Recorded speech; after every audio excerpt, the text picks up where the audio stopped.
All right, we're back. How did you feel last time? What was the feedback? Feedback was good. A few things to improve on. But yeah, overall, I think it was a good first effort.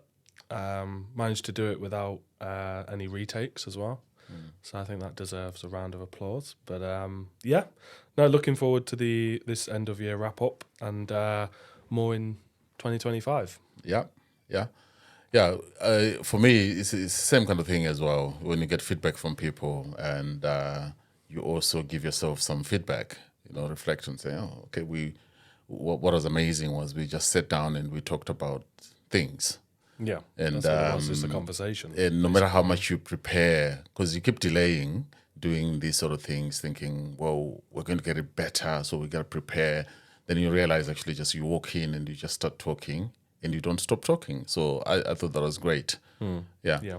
So this is our last one this year. Our last. So I learned the word pod. I didn't know that there was a word, such a term. So our last pod of the year, and so I was thinking, there's so much we could talk about. But I went to a few conferences recently, as you know, the last one being at the Care Quality Commission head office in London, and there were so many themes that got us thinking. And to start thinking about what's happened in the year. It's been such a dramatic year in many ways. The endless doctor strikes. Nurses, healthcare workers striking, and defining what is a junior doctor, for example. People, and then governments, different governments. We've had several governments pre and post COVID, and then we had the landslide victory of the Labour Party under, say, Keir Starmer. So every government comes in with new ideas. They want to radically change the way things are done. We've also had a year where the regulators in England, the Care Quality Commission, have had such a difficult time. They were declared unfit for purpose in various reports, and they've had to do a huge changes in their leadership to try to steer back the regulator, in a position where they can effectively regulate the sector. And so for us as a business, when you're sitting at the Care Quality Commission headquarters, and directors and senior executives of the Care Quality Commission are admitting that, look, we've got things wrong, but we want to work with you to improve things. We want other countries, the Americans, people in Africa, in Asia, in South America, they're looking up to CQC to see how they get out of this quagmire, And the guys are very positive. So for me, that was quite good and reassuring to sit with the regulators and spend a day with them, and then start to understand how keen they are to turn things around, but also they want us involved. Because sometimes I've always felt that we were not part of the conversation. Because as private companies, you've got government bodies and these third sector organizations that are preferred sometimes. They're the ones that are in the room, and we are quite often excluded from those rooms. So for me, that was a big thing this year, to end up the year with an event at the Care Quality Commission, the organization that we look up to, despite all the challenges they've had, but we have always tried to fill those gaps as well in the sector. So I did feedback to you and the team on some of those discussions. So I don't know, from your perspective, how would you wrap up the year based on all these things? Yeah, I agree. There's been lots of different challenges. You've mentioned probably some of the main ones, like you say, changes in government, changes in the way services are regulated, different challenges, whether it be staffing challenges, internal challenges, patient care challenges, care delivery challenges.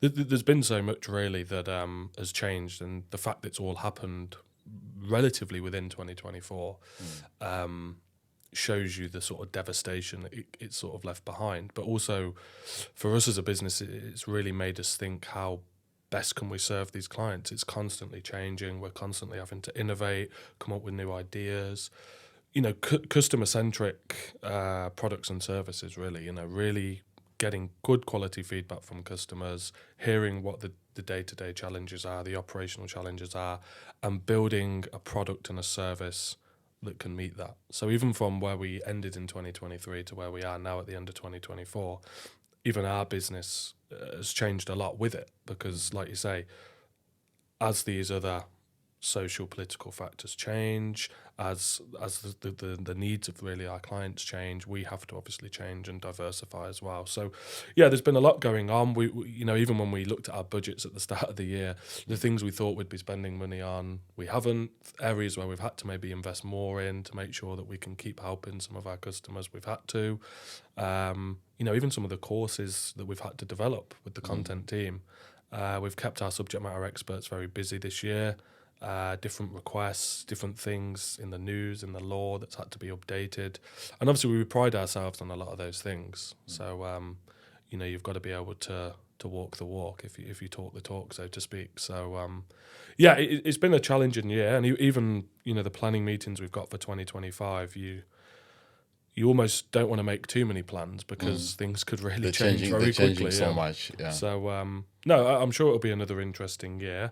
I think we've managed to do a pretty good job with a lot of the clients we have. I'd like to think we've been there to help a lot of them, and long may that continue next year.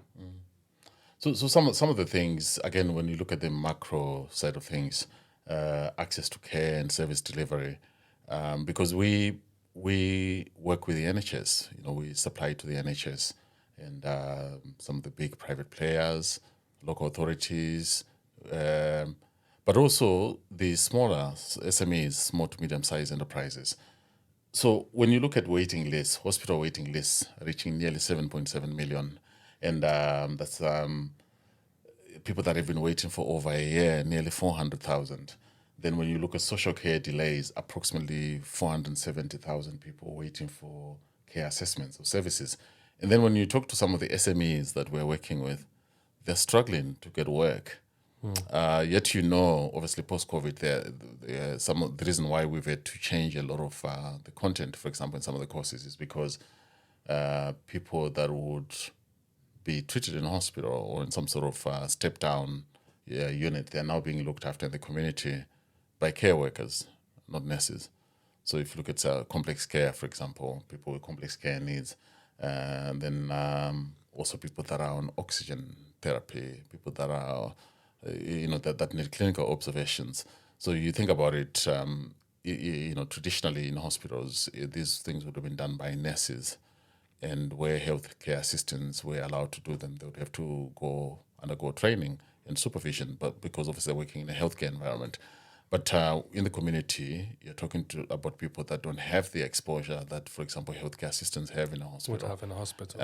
So some of them are completely new to the sector. Then they end up looking after people that are very poorly, multiple conditions. So they've got comorbidities, they're taking a lot of medications.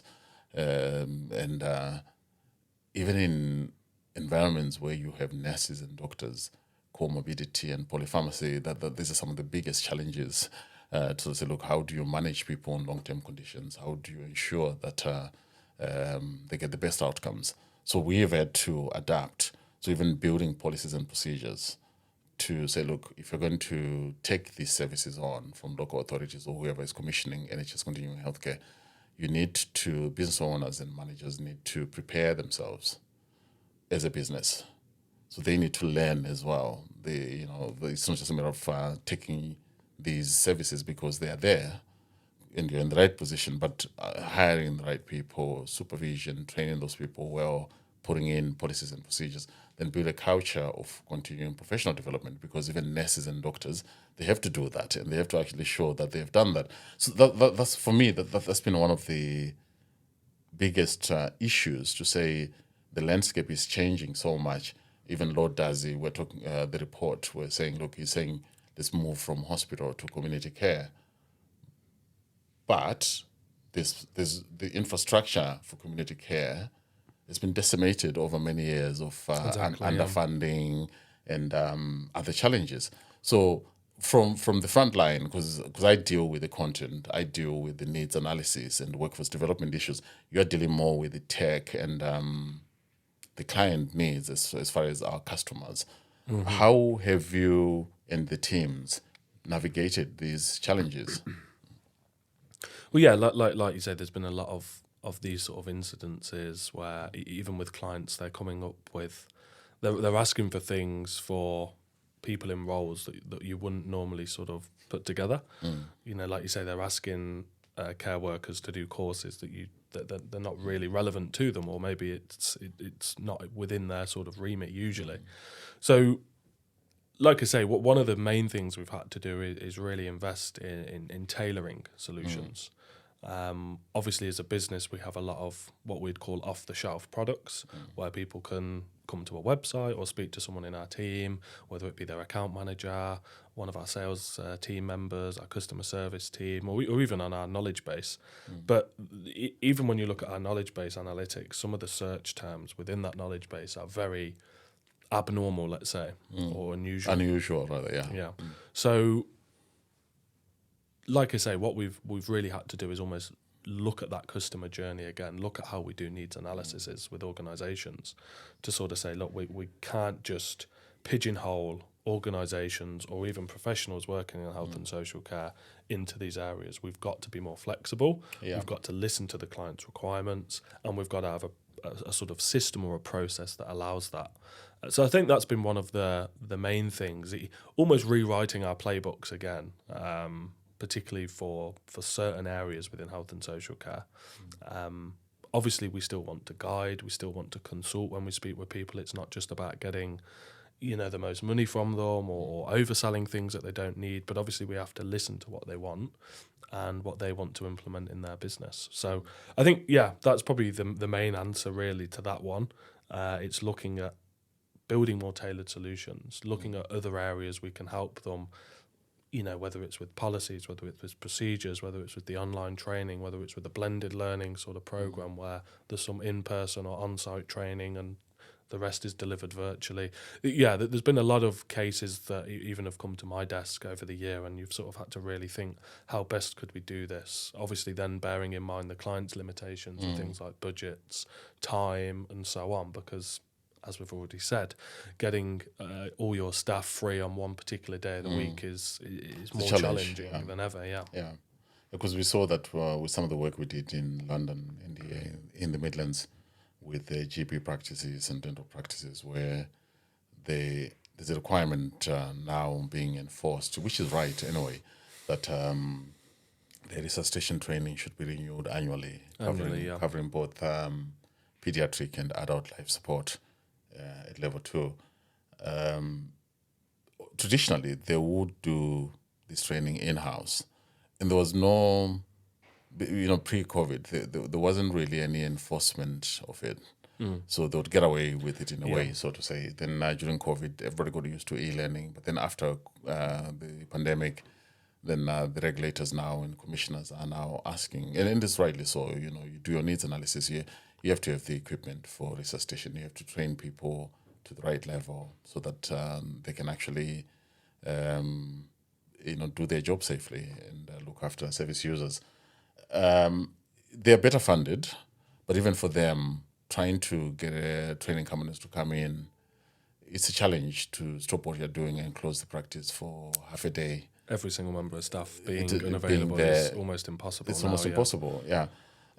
So again, you have to come up with innovative solutions to help them build capacity within those organizations and help them deliver the necessary training in-house with support. That is a very interesting point. We've seen a lot of organizations taking that step now. So rather than just procuring a supplier like ourselves or other people in our field to come in and do this training to the wider group, it's obviously not cost effective for companies like ours to come in and train 2 or 3 people, then come another day and so on, because then your costs are going to rise. So to make sure it all fits within, the ecosystem of budgets and time and availability and supplier demands and so on, it makes sense to do it this way. Build capacity, workforce development. We've seen a huge rise in things like train the trainer courses, for example, where organisations are looking to promote senior members of staff who can deliver this training on site. Use a system where they can monitor, they can evidence that training, they can log it, and even certify learners, which is something again we've invested in from the tech side a lot over 2024, and we will be into 2025 as well. One of the key issues I've also found, even when you talk to business owners, you go to these conferences and meet and greets, and you're talking to business owners. People start these businesses maybe because they are doctors, they're nurses, they're social workers, or whatever part of the healthcare workforce they're coming from, and they get contracts, they get started, and they start running the business. But if you look at a typical healthcare provider in the UK, you would have a structure, like say the NHS or even the bigger private hospitals, you'd have a structure where you have the corporate governance side of things. Then you've got the clinical governance side of things, looking after the professionals that are working. So you have medical director or chief medical officer, chief nursing officer, then you have different directorates and things like that. But when people start businesses, that one person or two people that are starting the business are doing everything. But they can only do things that they already know, for example. The things that they don't know as much, especially the governance side of things, I think it's an area that has been that has been overlooked, actually. Okay. And many business owners, because you have to think about it, you're setting up a business. You may be a good doctor, a good nurse, a good social worker, but now you're hiring people. So employment laws and other compliance requirements, Yeah. immigration requirements, because we know that quite a lot of health and social care workers are coming from from overseas, and then you need to think about the regulatory structure, the policies and procedures, the training. I remember somebody asking me about a matrix to sort of say, look, what is a training matrix? And you think business owner doing really quite well, they don't know what a training needs analysis is. Yeah. And never mind how to do it. They don't even know what training matrix is. And I've heard this many times. And you realize actually that, look, from a content perspective, we used to just we started with statutory and mandatory training, but you realize actually that you need programs to develop these managers. And there's a private company, we've tried to work with the funders, the commissioners, and the local authorities. It's quite difficult. And yet, actually, they are not doing enough to build managers, to build business owners. I know Skills for Care have done a lot in the past few years, but it's almost like people are not aware. But also, even the way things are done, you're still almost looking at the traditional distance learning model. Things have changed so much. Exactly. We need to change with the times. Yeah. So I find that a lot of initiatives that are there, people don't know about them. And even the ones that know about them, that have done some of these, even up to level 5 health and social care, they don't know the basics. So I'm sort of thinking, what are they teaching them? Yeah. So I don't know, from your perspective, how aware are people about what the requirements are, what is expected of them? Yeah, I think it's another interesting question. It sort of touches on the last point I made about having to tailor things, because like you say, some people are coming to us with things that they don't even need because maybe they don't quite understand what the guidelines are, even what is classified as mandatory training, what is statutory training, what are the local authority asking us to do, are there any other things that we need to be looking at getting done, what policies do we need to have in place. Some of the questions you answer, if you were to put them out there into public knowledge, even from pretty reputable companies, not even just the smaller companies, it is quite worrying, really, because ultimately these people could be looking after one of us one day. But it like you say, where is the access to that information? If you don't know, you don't know. Is it available? What sort of training plans are there for people looking to go into running these sort of businesses?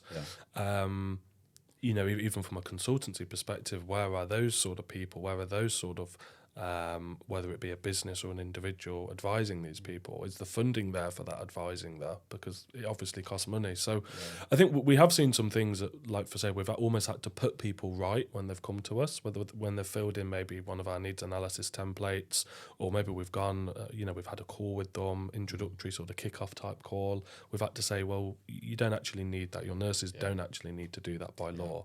And then, they're sort of surprised. So they say, but this other company said that we did have to do it. There's a list somewhere. Somebody gave them a list. There's this list that exists on the internet when you Google what does a nurse need, what does a carer need. But again, they're not thinking about things like the local authority. They're not thinking about a needs analysis of their environment, their service. Because again, although they're offering the same things as maybe another company down the road or another part of the country, there still might be needs that need to be addressed. So yeah, I think it's been challenging because you don't want to seem like you're telling as well some of these people what to do. They may have done it this way, but I suppose the analogy to think of is maybe you've always been doing it wrong. Yeah.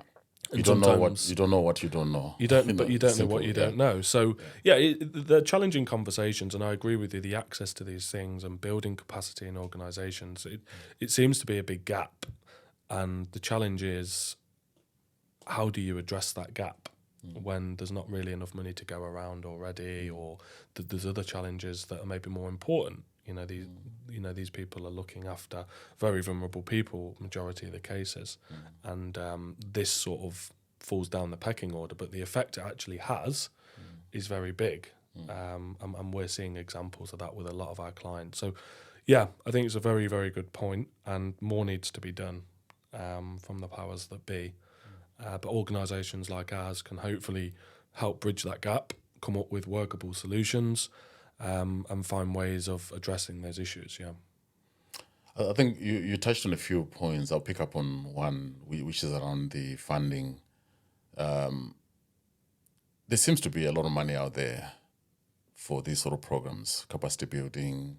You see them a lot, yeah. Yeah, but a lot of people don't know about them.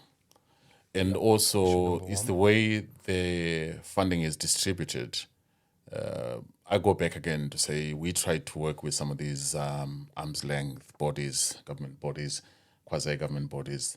They, on the outlook, they look like charities almost, but they're given a lot of money to funnel through for skills training, skills development, and one of the challenges is it's really difficult to have meaningful conversations with them.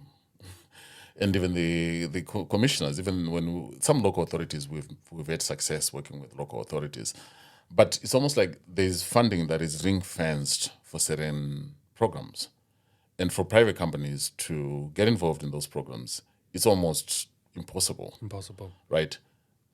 And then I've had experience of dealing with people that had gone through those programs, and yet they still can't do a proper needs analysis. They still can't build a basic matrix. They can't work out how to structure the workforce development strategy for their organization.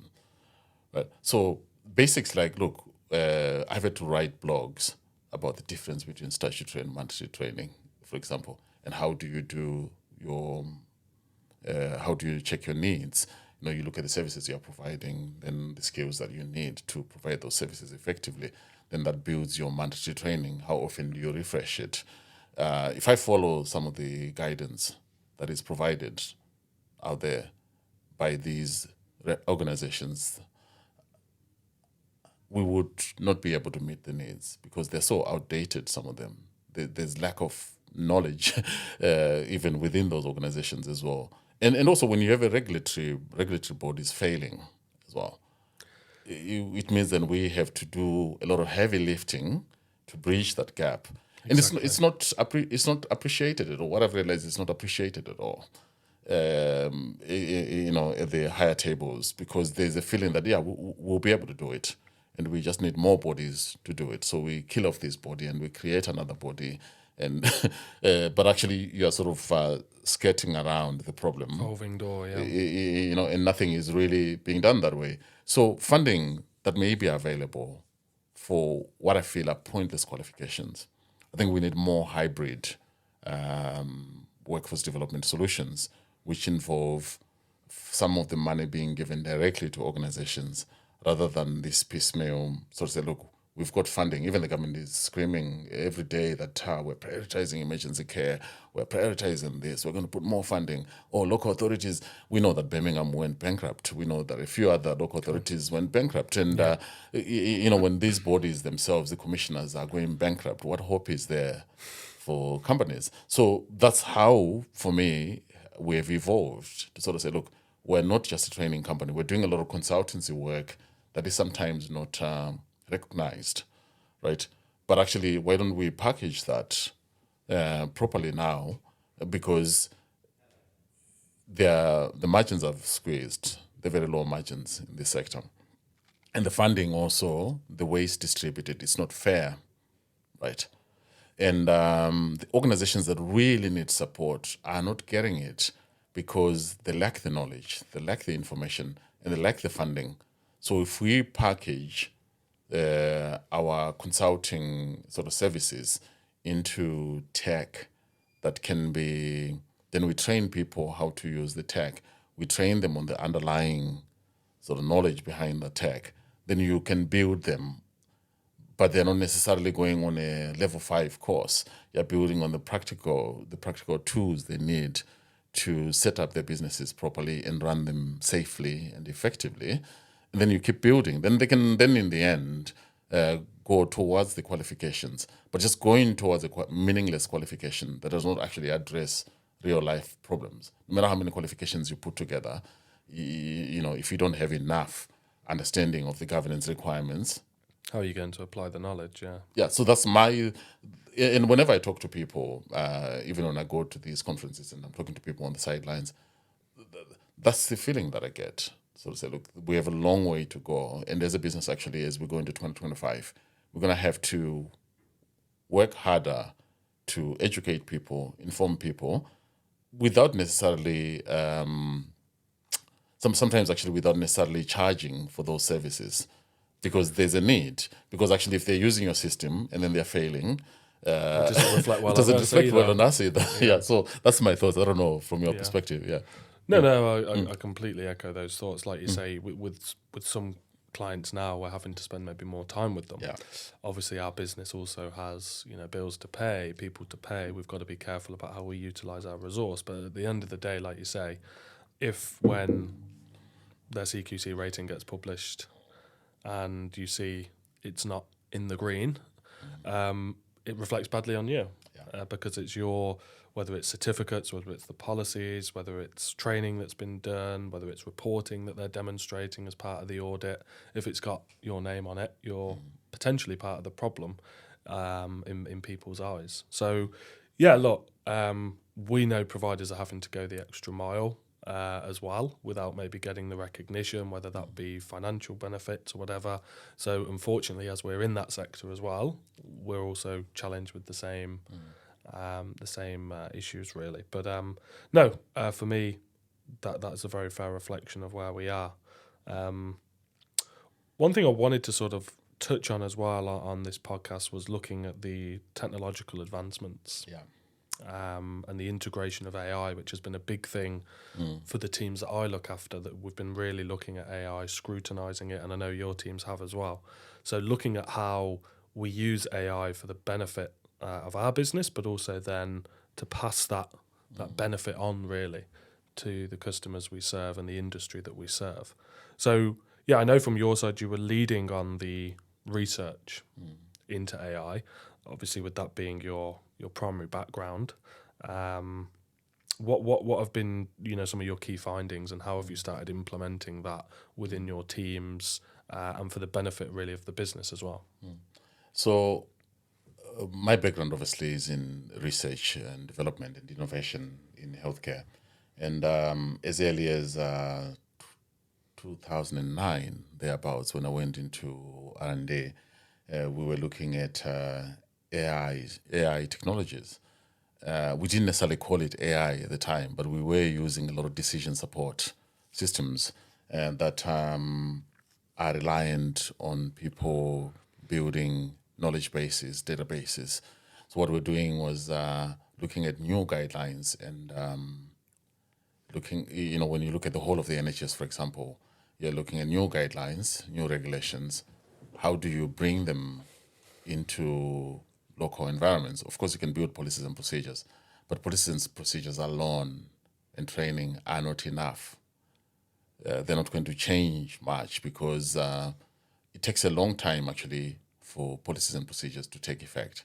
My experience is it takes more than 2 years, sometimes more than 3 years for policies and procedures and training to stick. People will turn up for the training. They'll do it and get 100%. Then they'll go and do something completely different in practice. So we worked on clinical decision support systems where you are now changing the environment. how do people work. So instead of filling paper documents, you bring in technology where they now have to do everything using technology. There are many benefits, obviously. It's now a portable patient document at a local level. And if I'm sitting in a clinic at the back of the hospital, I can look at the trends, I can look at notes, I can look at everything because we are integrating everything in one place.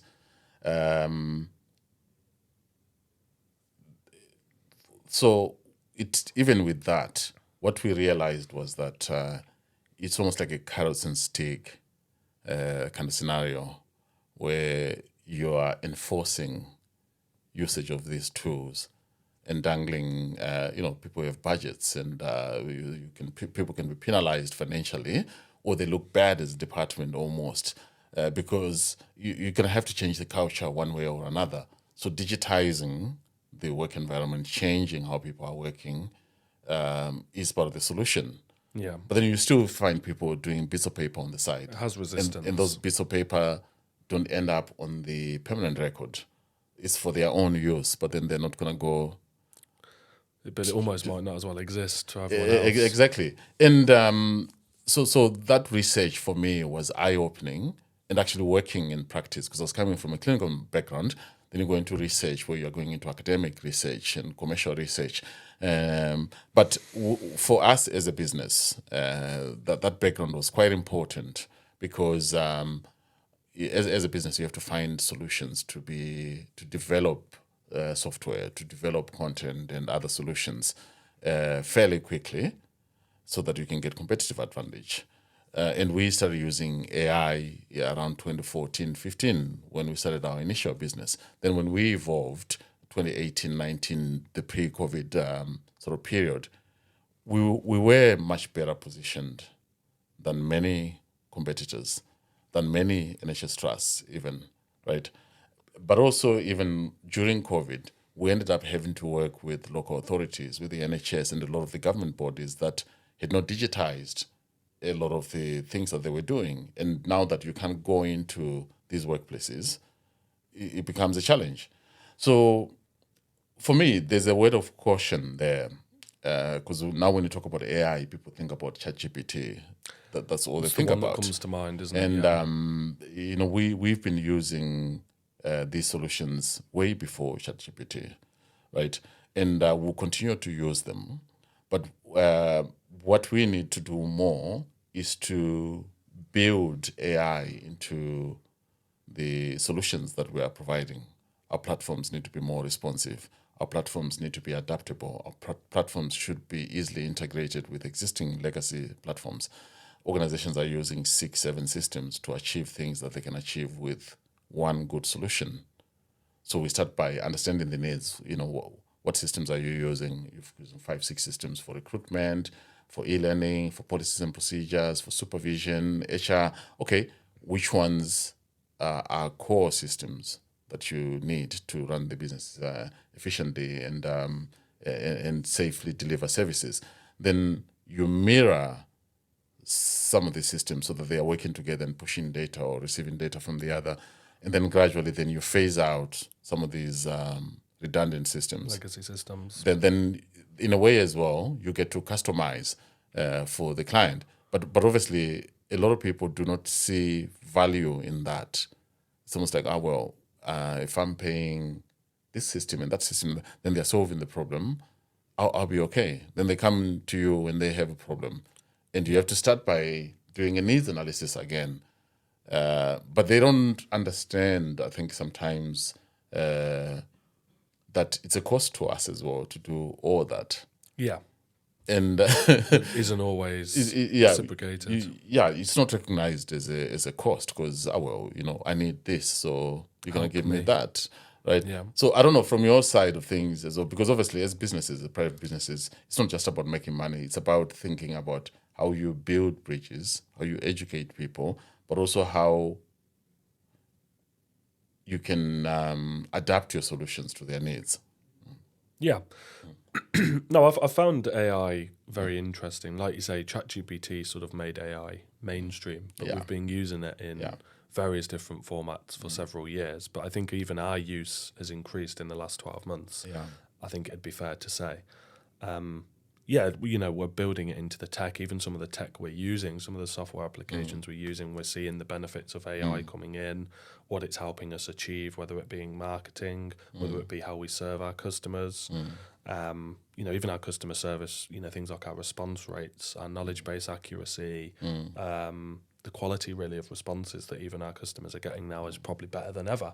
Yeah. And our recent feedback surveys suggest that as well. Yeah. I think, like I say, initially there's always resistance with these things. People don't want to talk to a robot, for example. They don't want this. They want to be able to find it themselves.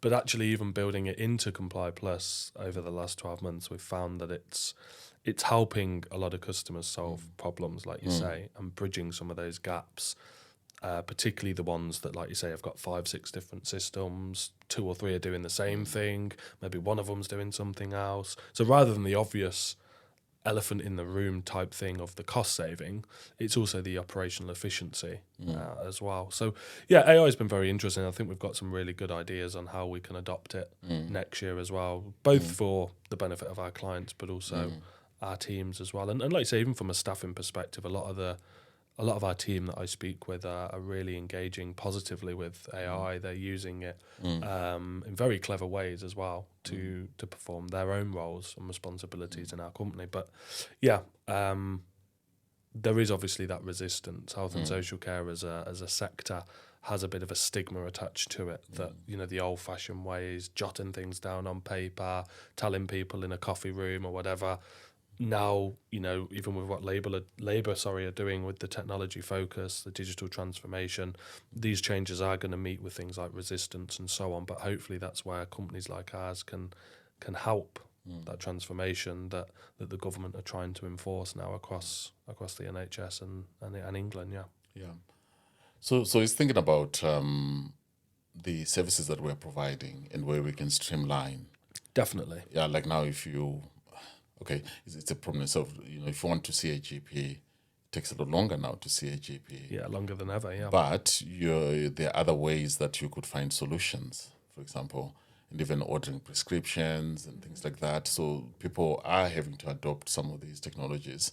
Whether they like it and or COVID in a way forced us to do that, because I remember it was the accelerator, wasn't it? Exactly. I remember one organization, who I'm talking about here, where they didn't consider e-learning to be training. But e-learning is not real training, is it?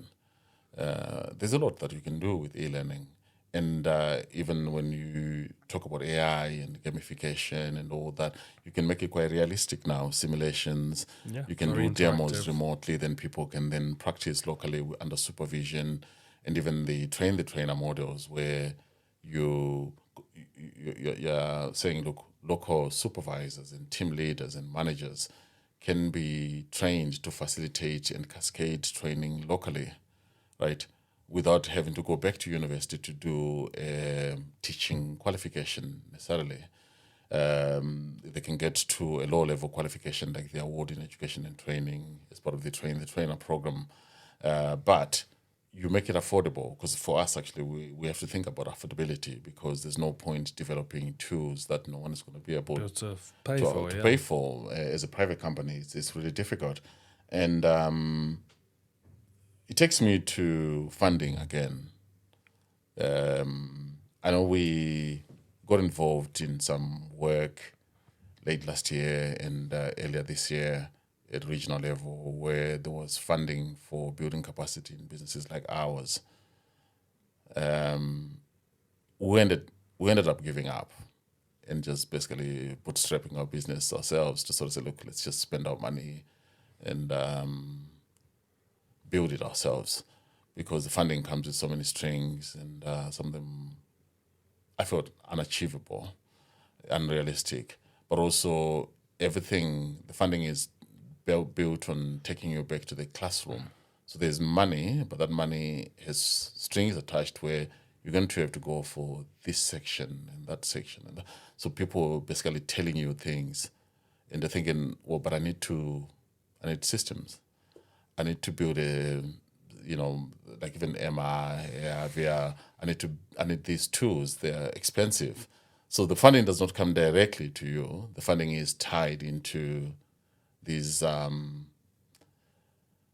don't know how to call them actually. They're structures that are there that the funding is ring fenced here and ring fenced there. To get it, you have to go and attend a class and attend another class and this sort of thing. But I want to run the business. I want the tech. I know what I need to do. Okay, Just thank need you very much for access. the lecture. But now, what do I do? So Yeah. I don't know how you feel about that. Because, okay, that was the previous government, to be fair. And I don't know what the new government, how to things do have with- changed. But yeah. personally, I got fed up. Because I thought, nah, it's Well, like you so say, a waste of time. it became a chore, really, like you say, Yeah. to apply for this Yeah. funding and the hoops you had to jump through. Mm. I think also the requirements of the funding and the expectations on the back of the funding were quite unrealistic. Like, Yeah. I think the last one that we went for, we had to create 2 or 3 new jobs for quite a low amount of money. I won't Yeah. disclose how much it was, but it wasn't anything like the cost of employing 2 or 3 new people into an organization. So you sort of think, if you're going to penalize organizations, whether it's small enterprises or even big businesses, and put those sort of almost tariffs on them just to get access to this initial funding or access to this knowledge or whatever it may be, it was a real big deterrent, because who can promise those things? We've talked about quite a lot in this podcast already about the political landscape. We know that even the national insurance changes that are going to come in April are going to have huge impacts on jobs across the country. So when those sort of things, I think, are put on the back of the funding, it's very difficult. And again, maybe only then the elite can apply for this funding, because they can maybe promise some of these things that smaller companies or growing emerging companies cannot. So I think we had a lot of challenges with it, and I go back to that word, it becoming a chore. They don't make it a straightforward process. You're speaking to maybe different people, so you're bounced around different people, whether it's Zoom meetings, whether it's in-person meetings. So again, it's time. Some of those meetings you have to prepare for. Yeah. Then you have to go away and Invest fill again. a Yeah. thesis almost in. So I do have a lot of sympathy for other businesses trying to go down that route, because it's not easy. Some people may say it is, and maybe some of the funding available is easier to get access to. And like you say, there are probably changes coming with the government change as well. But in our experience and the people that we speak to, it's not been an easy ride. And you mentioned about the national insurance issue. You have to think very, very carefully now before you put a job out. Sort of say, is it really worth hiring people? Do you just subcontract that work to another company, or perhaps in the region, or local company? Because for a government that is claiming to be business friendly, every week I get more and more disappointed. I'm not trying to be political about it at all. Look, we've had several governments in the past 6 years, but this government, considering that they had a huge mandate, 5 years, and we've only done how many months? 7 months, 7 months, whatever it 7 is months, now. I'm tired already. Every time they open their mouths, I'm just sort of thinking, God, what are they saying today now? I'm prepared to be shocked every time I read what the Prime Minister is saying or what the Chancellor is saying. The environment, to me, feels anti-business. And for a business like ours, perhaps it's not such a bad thing, because we can digitize a lot of these things. We can automate a lot of things. We're already in tech, and we are used to bootstrapping the business by finding ways of doing things cheaper. I get it, like Donald Trump bringing in Elon Musk, because we work like that. We are used to that sort of environment where you're not waiting for investors, because investors come in, there's a lot of strings attached. To private equity come in, there's a lot of strings attached. And for us, even going to the bank to ask for a loan, it's draining to do that. So you learn to trade your way to growth. Yes, you may be slowed down in some things that you want to do, but maybe that's our comfort in a way, to sort of say, look, no matter how difficult it gets, we're not going to wait for the government to make things easy. In fact, we are almost saying, what is the government making difficult so that we can improve the way we're doing things? Because I'm not expecting the government to come and save me. I'm not expecting the chambers of commerce or whoever. You sort of sit in these things and think, what am I doing here? Let me just go back and work. Yeah. I don't know how you feel, like. Yeah, there's a lot of, like you say, there's a lot of frustration around, and particularly even, like you say, within health and social care, these sort of impacts are only going to make life harder Yeah. for those organisations, whether they're private or publicly funded. So yeah, again, it's another thing to worry about, isn't it?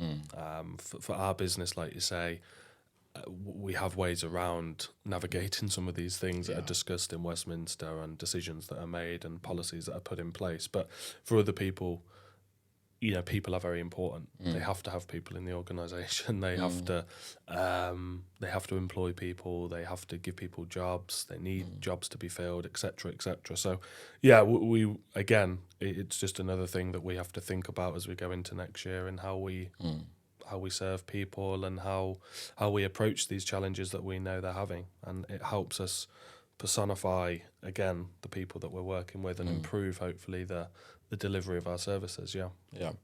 One of the things that I've found better really in this sort of area, in this area, is the partnerships. Like partnering with the educational institutions, partnering with service providers to develop solutions at local level. Then obviously you can scale some of those beyond. So again, I always think if you focus on the workforce side of things, workforce development for the whole sector or for the whole country, it's not always recognized, it's not always appreciated. But this is where I think the government could really shift policy to push more for those public-private partnerships. The funding is there, okay, put it through a local authority or whatever body, but actually work with private companies. What frustrates me is that a lot of organizations that are well funded, they'll outbid you no matter how much you work on a bid. They'll outbid you, then they get the contract, only to come back and knock on your window to say, "Can you help us with this, please?" And think, yeah, but you won the bid. I almost want to tell them to go somewhere, right? But I've learned to just bite your tongue in a way. Okay, look, what do you want? Then you've got the contract, the main contract. Then you subcontract some of the work to us. So for me, it's not a mourn in a way, but it's just an appreciating that the landscape changes so quickly. And even when the government is saying they're putting a lot of funding, I think it's going the wrong way. I was happy, actually, that a government minister this week was asking people like us, basically. Dominic Cummings called us the misfits and weirdos, people that have... he was a lot more diplomatic than Dominic Cummings. But you're saying, look, they say the right things.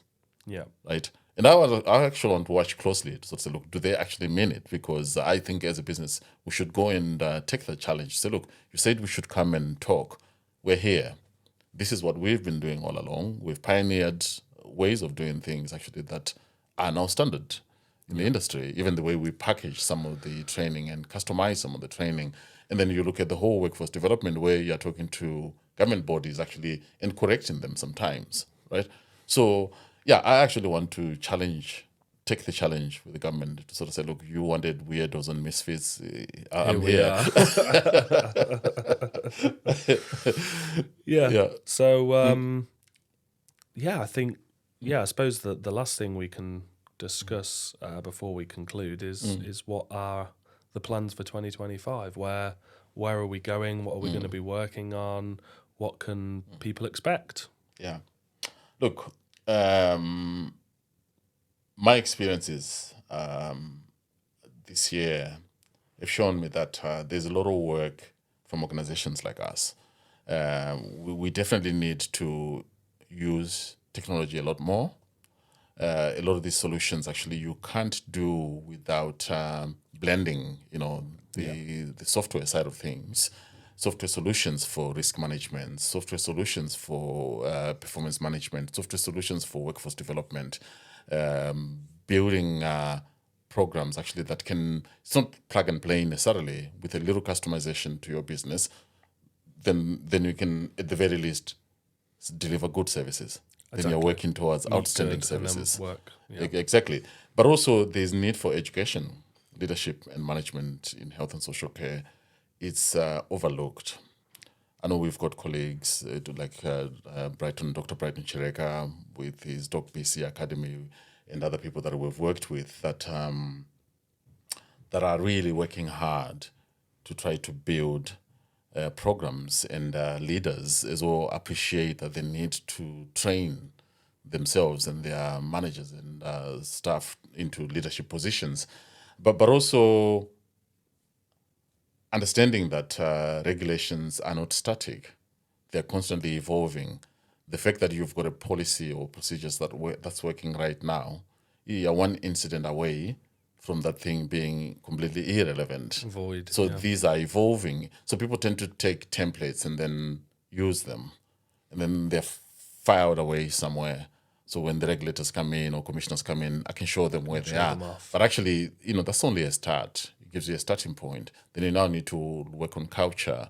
You now need to work on getting people to appreciate actually that technology is here to stay. It's going to help us improve what we're doing. It's not going to take our jobs away. It's not going to replace people. You still need human touch. Health and social care, touch itself actually is crucial. We use it as part of the diagnostics, reassuring patients as part of treatment. You can't replace that. You can't replace that. You can't replace human beings, the empathy side of things, the reasoning. Yes, we can have as many artificial intelligence tools that now reason like human beings, but they're not going to replace people. They're tools that we're going to use to help us do our jobs better. So I'm looking forward to you and the team, the IT teams, integrating more, adding modules to the software so that we help organizations not only meet the regulatory requirements, but actually deliver services that are fit for purpose and better outcomes for service users. We have an aging population. People are sicker, getting older, on many medications, strain on resources. We need to be part of the solution. And like I said, I want to challenge. I'm going to take up the challenge with the government. They're saying, come forward. We should go to Westminster and talk to them. We should go to talk to the local authorities, talk to the mayors, talk to the regional bodies. Actually, we need to stand up actually and be counted, because otherwise we'll see things being done in the sector that we've invested so much in, the sector that we've built a business and lives in. Every year things get worse and worse. Declining, so that's what I'm looking forward to, sort of say more integration, more collaborations, and using a lot of these software solutions actually to improve how we deliver services. Yeah, I echo all those things. I suppose one of the other interesting things that the business will be going through next year is the rebrand. Oh, yes. Some of you may know, who've been keeping on top of my LinkedIn posts, that we're rebranding from LearnPack to ComplyPlus. So we'll be taking some tips from Elon Musk and looking at how Twitter perfectly did it. And I think that's on more of a fun side. That's one of our things for next year, because a lot of people out there will know us as LearnPack. Obviously, we rebranded and trademarked to ComplyPlus over a year ago now, but as many of you will know out there, rebranding takes time, and that's something that we will be working with different advisors and people within the business to achieve. But other than that, I completely echo your thoughts. It's looking again, continually doing analysis with customers, going out and seeing more people. I think being more present, like you say, in Westminster and in the capital, attending more of the events that you've been attending personally recently, and just keeping on top of things, because everything's changing so quick. So we'll recharge the batteries. Even the format of this podcast, actually, I'm looking forward to some of the changes that we'll be doing. You'll see some different faces, which will be nice for some of you. All very, very exciting stuff. So, I look forward to being back in January. Yeah. So maybe you can also remind people out there, Comply Plus, why Comply Plus? Why rebrand from LearnPack to Comply Plus? Because I've had people ask me, I remember we had a client that I went to see in the West Country, and they're saying, look, I got a bit confused. There's LearnPack, there's mandatory training group, and I'm now seeing I'm this seeing another Comply name. Plus. Well, what is that all about? So then I had to explain because we were transitioning from LearnPack to Comply Plus at the time. We were actually waiting for the trademark approval. What is it all about? Well, yeah, LearnPack was an original idea when when we went into the sort of training sort of space, and it was primarily used as just a learning management system tool. So it was a system that held content. It gave people the option to obviously go online, complete this content. So e-learning had platform. reporting tools. So ultimately, Yeah. in a nutshell, it was an e-learning platform. Yeah. Obviously, with some of the things we've discussed today, and even on the last podcast we did, and even some of the things we've been writing about in our blog articles recently, there's been a lot of changes. And just having LearnPack LMS, we felt wasn't quite cutting the mustard in a way, not just from a name perspective, but even its purpose perspective. So we've had to diversify. ComplyPlus, I think, perfectly summarizes everything we're trying to do. We want people to comply, and we want people to do it well. Hence the plus, it's a positive, and we want people to do it well and find it easy and not be worried about complying, whether it would be with regulators or whoever else is auditing that particular service. So ComplyPlus then helps us encompass some of the other features that we've built on the platform, particularly in the last 12 months. Yeah. Your policies and procedures, your workforce development, your different types of reporting, your document repositories, Feedback as well. The way The you evidence, collect feedback, the evidence. Even with CQC, that it's a lot more evidence based now. So we had to react to that. We had to build things into the system. So just pigeonholing it as an LMS and LearnPack, it didn't quite feel Limited. right. Yeah, limited. So the company, we made the decision over a year ago now, but that rebranding process will be in more full swing next year. And like you said, when you've got different names floating around in the public domain, you don't want that confusion. It's not good for us. It's not good for the people we serve. Customers as well, yeah. It's an interesting project that is already in place, of course. A lot of our active customers particularly will be aware, even some of you that keep an eye on what's going on our website and different publications we put out. But we'll be doing more work in that area next year, so that LearnPack lives on, but it lives on within ComplyPlus. So LearnPack is the name of the company anyway, LearnPack Systems. Yes, that's then the registered LearnPack company. platform was the LearnPack LMS. The mandatory training group remains because although we have moved so much away from just training, it's the brand that is recognized out there, but it limits us to just training. That's why Exactly. ComplyPlus, which is the platform now that is powering everything that the mandatory training group is encompassing. Offers, yeah. So the consulting, the software packages, workforce development solutions, induction programs, supervision, and then meeting the CQC's new single assessment framework.